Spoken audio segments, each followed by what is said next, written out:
முதலில் தலைப்புச் செய்திகளை பார்க்கலாம். ட்ரம்ப் ஈரானை அச்சுறுத்த உயரும் தங்கம் விலை. ஈரானை அச்சுறுத்தும் எந்த ஆக்கிரமிப்பும் விரைவான பரவலான பதிலடியை சந்திக்கும். ஈரான் ராணுவம் எச்சரிக்கை.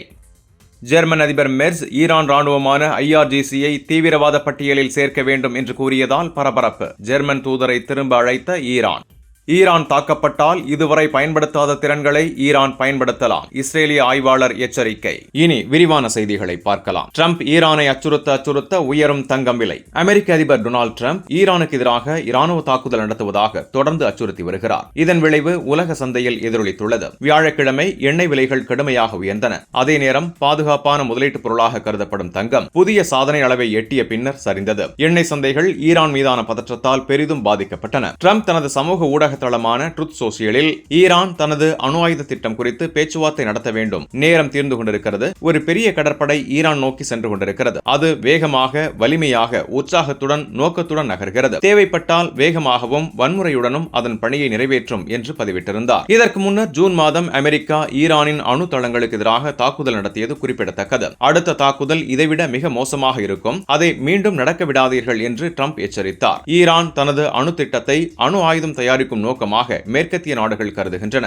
இந்த அச்சுறுத்தலால் பெர்சியன் வளைகுடாவில் உள்ள உலகின் மிக முக்கிய எண்ணெய் உற்பத்தி மற்றும் ஏற்றுமதி பகுதியில் பதற்றம் அதிகரித்தது. இதனால் எண்ணெய் விலைகள் கடுமையாக உயர்ந்தன. பிரெண்ட் க்ரூட் எதிர்கால விலை முதலில் $70 மேல் சென்றது. பின்னர் சற்று குறைந்து 3% மேல் உயர்வுடன் முடிந்தது. அமெரிக்க WTI க்ரூட் $65 அருகில் உயர்ந்தது. எண்ணெய் விலை உயர்வு காரணங்கள் ஈரான் மீதான தாக்குதல் அச்சம் எண்ணெய் விநியோகத்தில் இடையூறு ஏற்படுத்தும் அபாயத்தை உருவாக்கியது. ஈரான் OPEC உறுப்பினர் நாடு. அதன் எண்ணெய் சந்தையில் முக்கிய பங்கு வகிக்கிறது. பதற்றம் அதிகரித்தால் ஹார்மோஸ் நீரிணை வழியாக எண்ணெய் ஏற்றுமதி பாதிக்கப்படும் அபாயம் ஏற்பட்டுள்ளது. முதலீட்டாளர்கள் கூறுகையில் மத்திய கிழக்கு மீண்டும் எரிய தொடங்கியுள்ளது. இதனால் எண்ணெய் விலைகள் கடுமையாக உயர்ந்துள்ளன. இது பட்டியலிடப்பட்ட எரிசக்தி நிறுவனங்களின் பங்குகளையும் உயர்த்தியுள்ளது என்று வெல்த் கிளப்பின் தலைமை முதலீட்டு உற்பத்தியாளர் சூசன்னா ஸ்ட்ரீட்டர் தெரிவித்தார். மறுபுறம் தங்கம் புதிய சாதனையை எட்டியது. ஒரு அவுன்ஸ் தங்கம் விலை $5600 அருகே சென்றது. ஏனெனில் புவிசார் அரசியல் பதற்றத்தில் தங்கம் பாதுகாப்பான சொத்தாக கருதப்படுகிறது. தங்க விலை ஏற்ற இறக்கத்திற்கான காரணங்கள் ஆரம்பத்தில் ஈரான் பதற்றம் தங்கத்தை உயர்த்தியது. பின்னர் பெரிய அளவிலான இராணுவ நடவடிக்கை உடனடியாக இல்லை என்பதால் சிலர் தங்கத்தை விற்றனர். இதனால் மேலும் விலை உயராமல் கட்டுப்படுத்தப்பட்டது. கேபிட்டல் எக்கனாமிக்ஸின் வளரும் சந்தைகள் பொருளாதார வல்லுநர் ஜேசன் துவே கூறுகையில் ஈரான் மீதான தாக்குதல்கள் எண்ணெய் விலையை உயர்த்தி உலகளாவிய பணவீக்கத்தை அதிகரிக்கும் அபாயம் உள்ளது. இது பெரிய மத்திய வங்கிகளின் வட்டி விகித குறைப்புகளை குறைக்கும் அல்லது நிறுத்தும். இந்த சம்பவம் உலக சந்தைகளில் பெரும் தாக்கத்தை ஏற்படுத்தியுள்ளது. எண்ணெய் விலை உயர்வு பல நாடுகளில் எரிபொருள் விலை, போக்குவரத்து செலவு, உணவு விலை உயர்வுக்கு வழிவகுக்கும். தங்கம் போன்ற பிரீசியஸ் மெட்டல்ஸின் ஏற்ற இறக்கம் முதலீட்டாளர்களின் அபாய உணர்வை காட்டுகிறது. ட்ரம்ப் நிர்வாகம் ஈரானுடன் அணு ஒப்பந்தம் குறித்து கடுமையான நிலைப்பாட்டில் உள்ளது. ஈரான் அணு ஆயுதம் தயாரிக்க முயல்வதாக அமெரிக்கா குற்றம் சாட்டுகிறது. அதை ஈரான் மறுக்கிறது. இந்த பதற்றம் தொடர்ந்தால் OPEC+ நாடுகள் உற்பத்தியை அதிகரிக்கலாம் அல்லது பிற வழிகளில் சந்தையை சமநிலைப்படுத்தலாம். முடிவில் இந்த அரசியல் அச்சுறுத்தல் சந்தைகளை கடுமையாக ஆட்டி படைத்து பொருளாதாரத்திற்கு சவாலாக அமையலாம்.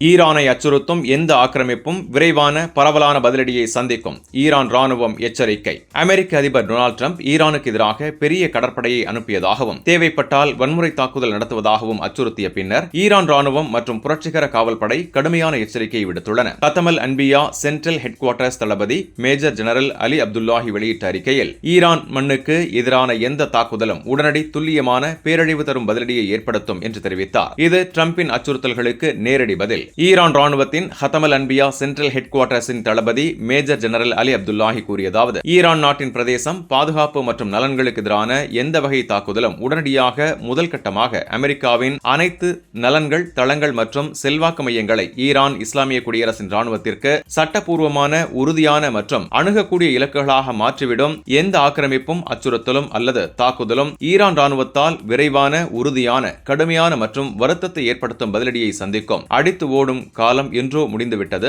ஈரானின் பதில் அமெரிக்காவும் ஜியோனிஸ்ட் ஆட்சியும் கற்பனை செய்யக்கூடியதை விட மிக வேகமாக, துல்லியமாகவும் பேரழிவு தரக்கூடியதாகவும் இருக்கும். அமெரிக்கா இதன் விளைவுகளை முழுமையாக அறிந்திருக்கிறது. எங்கள் ராணுவம் எந்த ஆக்கிரமிப்புக்கும் எதிராக உடனடி, விரிவான மற்றும் ஒருங்கிணைந்த பதிலடியை வழங்க தயாராக உள்ளது. கடந்த ஜூன் மாதம் நடந்த 12 நாள் போரிலிருந்து பெற்ற பாடங்கள் எங்களை இன்னும் வலிமையாக்கியுள்ளன. எதிரியின் எந்த முயற்சியும் தோல்வியடையும். எங்கள் ராணுவம் மற்றும் IRGC இணைந்து எந்த அச்சுறுத்தலையும் சமாளிக்க தயாராக உள்ளனர். மேலும் விவரங்கள் மற்றும் சூழல். இந்த எச்சரிக்கை ட்ரம்ப் ட்ரூத் சோஷியலில் பதிவிட்ட ஈரான் அணு ஆயுத திட்டம் குறித்து பேச்சுவார்த்தை நடத்த வேண்டும், இல்லையெனில் பெரிய தாக்குதல் என்ற அச்சுறுத்தலுக்கு பதிலாக வந்தது. ட்ரம்ப் ஒரு பெரிய கடற்படை ஈரான் நோக்கி சென்று கொண்டிருக்கிறது என்றும் கூறினார். ஈரான் வெளியுறவு அமைச்சர் அப்பாஸ் அராக்சி, எங்கள் ராணுவம் எந்த ஆக்கிரமிப்புக்கும் உடனடியாக பதிலளிக்க தயாராக உள்ளது. 12 நாள் போரிலிருந்து கற்ற பாடங்கள் எங்களை இன்னும் வலுவாக்கியுள்ளன. எங்கள் பதில் மிக வேகமாகவும் ஆழமாகவும் இருக்கும் என எக்ஸில் பதிவிட்டுள்ளார். ஈரான் உச்ச தலைவரின் ஆலோசகர் அலி ஷம்கானி, எந்த ஆக்கிரமிப்பும் கடுமையான உடனடி பதிலடியை சந்திக்கும், அது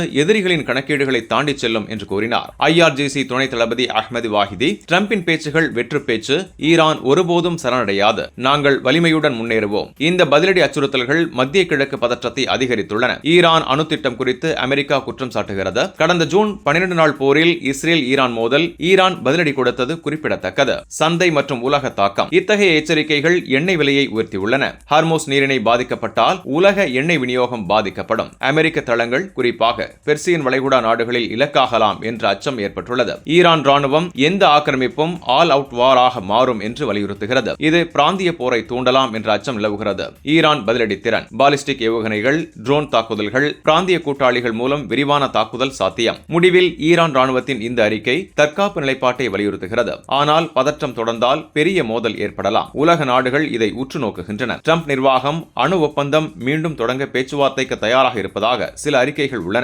ஆனால் ராணுவ அச்சுறுத்தல்கள் தொடர்கின்றன. ஜெர்மன் அதிபர் மெர்ஸ் ஈரான் ராணுவமான IRGC-யை தீவிரவாத பட்டியலில் சேர்க்க வேண்டும் என்று கூறியதால் பரபரப்பு. ஜெர்மன் தூதரை திரும்ப அழைத்த ஈரான். ஜெர்மன் அதிபர் ஃபிரெட்ரிச் மெர்ஸ் ஜனவரி 28 அன்று வெளியிட்ட அறிக்கையில் ஈரான் அரசின் நாட்கள் எண்ணப்பட்டுவிட்டன என்றும் IRGC-யை EU முழுவதும் டெரரிஸ்ட் ஆர்கனைசேஷனாக டெசிக்னேட் செய்ய வேண்டும் என்றும் வலியுறுத்தினார். இது அமெரிக்காவின் மேக்சிமம் பிரஷர் கொள்கையுடன் ஒத்துப்போகிறது. இதற்கு பதிலடியாக ஜனவரி 29 அன்று ஈரான் வெளியுறவு அமைச்சகம் ஜெர்மன் தூதர் ஆக்சல் டெட்டிமானை அழைத்து கடும் கண்டனம் தெரிவித்தது. இது EU வெளியுறவு அமைச்சர்கள் IRGC-யை டெரரிஸ்ட் ஆர்கனைசேஷனாக அறிவித்த பின்னர் வந்தது. ஈரான் வெளியுறவு அமைச்சகம் ஜெர்மன் தூதரை அழைத்து ஜெர்மன் அதிகாரிகளின் கருத்துக்களுக்கு எதிர்ப்பு தெரிவித்தது. குறிப்பாக சான்சலர் ஃபிரெட்ரிச் மெர்ஸின் அறிக்கை IRGC-யை டெரரிஸ்டாக அறிவிக்க வேண்டும் என்ற அழைப்பு ஈரானின் தேசிய பாதுகாப்பு மற்றும் இறையாண்மைக்கு எதிரானது என்று கூறப்பட்டது. ஈரான் அதிகாரி கூறியதாவது, IRGC ஈரானின் தேசிய பாதுகாப்பு மற்றும் பயங்கரவாத எதிர்ப்பில் முக்கிய பங்கு வகிக்கிறது. அதை டெரரிஸ்ட் ஆர்கனைசேஷனாக அறிவிப்பது சர்வதேச சட்டத்தை மீறுவதாகும். இது ஈரானின் இறையாண்மையை பாதிக்கும். ஜெர்மனி இத்தகைய கருத்துக்களை திரும்ப பெற வேண்டும். இந்த சம்பவம் ஐரோப்பிய யூனியனின் புதிய முடிவுடன் தொடர்புடையது. ஐரோப்பிய யூனியன் வெளியுறவு அமைச்சர்கள் ஜனவரி 29 அன்று IRGC-யை டெரரிஸ்ட் ஆர்கனைசேஷனாக டெசிக்னேட் செய்தனர். ஐரோப்பிய யூனியனின் வெளியுறவு கொள்கை தலைவர் கஜா கல்லாஸ் இதை உறுதிப்படுத்தினார். யூரோப்பியன் கமிஷன் தலைவர் உர்சுலா வோன் டெர் லேயன் இது நீண்ட காலமாக தேவைப்பட்ட முடிவு என்று வரவேற்றார். ஜெர்மனி இந்த முடிவை விரைவாக செயல்படுத்த உறுதியளித்தது. ஜெர்மன் அதிகாரிகள் IRGC-யை ஈரான் மக்களுக்கு எதிரான வன்முறைக்கு காரணம் என்று குற்றம் சாட்டினர். ஜெர்மன் அதிபர் மெர்ஸின் அறிக்கை, ஈரான் அரசு தனது மக்களை வன்முறையால் அடக்கி ஆள்கிறது. இது பயங்கரவாதம். IRGC-யை ஐரோப்பிய யூனியன் முழுவதும் டெரரிஸ்ட் லிஸ்டில் சேர்க்க வேண்டும். ஈரான் ஆட்சியின் நாட்கள் எண்ணப்பட்டு விட்டன. கமேனி ஆட்சி விரைவில் வீழும் என்று கூறியிருக்கிறார். இதற்கு பதிலடி தரும் வகையில் ஈரான் வெளியுறவு அமைச்சகம் இதை தூண்டுதல் என்று கண்டித்தது. IRGC தளபதிகள் மற்றும் பாராளுமன்ற சபாநாயகர் முகமது பாக்கர் காலிபப், IRGC உலகின் மிக வலிமையான பயங்கரவாத எதிர்ப்பு படையாகும். EUவின் முடிவு அடிப்படையற்றது என்று கூறினார். ஈரான் ராணுவத்தின் ஜெனரல் ஸ்டாஃப், ஐரோப்பிய யூனியனின் IRGC டெரரிஸ்ட் டெசிக்னேஷன் ட்ரம்ப் மற்றும் இஸ்ரேலின் அழுத்தத்தால் எடுக்கப்பட்டது. இது சர்வதேச சட்டம் UN சார்ட்டரை மீறுகிறது. இதன் விளைவுகள் ஐரோப்பிய கொள்கை வகுப்பாளர்களை நேரடியாக பாதிக்கும். இத்தாலி தூதரும் இதேபோல் அழைக்கப்பட்டது குறிப்பிடத்தக்கது. ஐரோப்பிய யூனியன் முடிவுக்கு எதிராக ஈரான் பல மேற்கத்திய தூதர்களை அழைத்து எச்சரிக்கை விடுத்தது. ஈரான் ராணுவமான IRGC எனப்படும் ஈரானின் புரட்சிகர காவல் படையை அமெரிக்கா 2019 டெரரிஸ்டாக டெசிக்னேட் செய்தது. ஐரோப்பிய யூனியன் இதுவரை முழு தீவிரவாத பட்டியலில் சேர்க்கவில்லை. ஆனால் அதற்கு எதிரான பொருளாதார தடைகள் உள்ளன. ஈரான் தாக்கப்பட்டால் இதுவரை பயன்படுத்தாத திறன்களை ஈரான் பயன்படுத்தலாம். இஸ்ரேலிய ஆய்வாளர் எச்சரிக்கை. இஸ்ரேலிய பாதுகாப்பு ஆய்வாளரும் மூத்த ஆய்வாளருமான டேனி சிட்னோவிக்ஸ் வெளியிட்ட அறிக்கையில், அமெரிக்கா ஈரான் மீது சிறிய அளவிலான தாக்குதல் நடத்தினால் ஈரான் இதுவரை போரில் பயன்படுத்தாத புதிய அல்லது மறைக்கப்பட்ட இராணுவ திறன்களை வெளியிடலாம் என்று எச்சரித்தார். டேனி சிட்னோவிக்ஸ் கூறியதாவது, அமெரிக்கா ஈரான் மீது எந்த வகையான தாக்குதலையும் நடத்தினால் அது ஈரானின் எல்லைக்கு அப்பாற்பட்ட பதிலடியை தூண்டிவிடும். ஈரான் இதுவரை தனது முழு திறன்களையும் வெளிப்படுத்தவில்லை. அவர்கள் பயன்படுத்தாத பல திறன்கள் உள்ளன. அவை மிகவும் ஆபத்தானவை மற்றும் எதிர்பாராதவை. ஈரான் தனது பழைய தலைமுறை ஆயுதங்களை மட்டுமே இதுவரை பயன்படுத்தியுள்ளது. புதிய தலைமுறை ஏவுகணைகள், ட்ரோன்கள், சைபர் தாக்குதல்கள் அல்லது பிராந்திய கூட்டாளிகள் மூலம் விரிவான தாக்குதல்கள் இவை அனைத்தும் இன்னும் முழுமையாக வெளியிடப்படவில்லை. ஒரு லிமிடெட் யுஎஸ் அட்டாக் கூட ஈரானை ஆல் அவுட் பதிலடிக்கு தள்ளிவிடும். அது இஸ்ரேல், அமெரிக்க தளங்கள், பெர்சியன் கல்ஃபில் உள்ள நட்பு நாடுகள் ஆகியவற்றை இலக்காக கொள்ளலாம். சிட்னோவிக்ஸ் இஸ்ரேலிய பாதுகாப்பு வட்டாரங்களில் மூத்த ஆய்வாளராக அறியப்படுகிறார். அவர் ஈரான் இஸ்ரேல் மோதல்கள் குறித்து அடிக்கடி கருத்து தெரிவிப்பவர். குறிப்பிடத்தக்க விவரங்கள் மற்றும் பின்னணி. ஈரான் இதுவரை பயன்படுத்தாத திறன்கள்: hypersonic missiles, advanced drones, swarms, cyber warfare tools அல்லது ப்ராக்ஸி போர்சஸ் மூலம் ஈரான் போரை நடத்தலாம். கடந்த 12 நாள் போரில் ஈரான் 400க்கும் அதிகமான மிசைல்ஸ், 600க்கும் அதிகமான ட்ரோன்ஸை பயன்படுத்தியது. ஆனால் மொஹசன் ராசி போன்ற அதிகாரிகள் 5%க்கும் குறைவான திறன்கள் மட்டுமே பயன்படுத்தியதாக கூறியுள்ளனர். சிட்னோவிக்ஸின் கருத்து: ஈரான் தனது முழு திறனை வெளியிடவில்லை, குறிப்பிட்ட தாக்குதல் கூட முழு நீள போராக மாற்றும் அபாயம் உள்ளது என்று எச்சரித்தார்.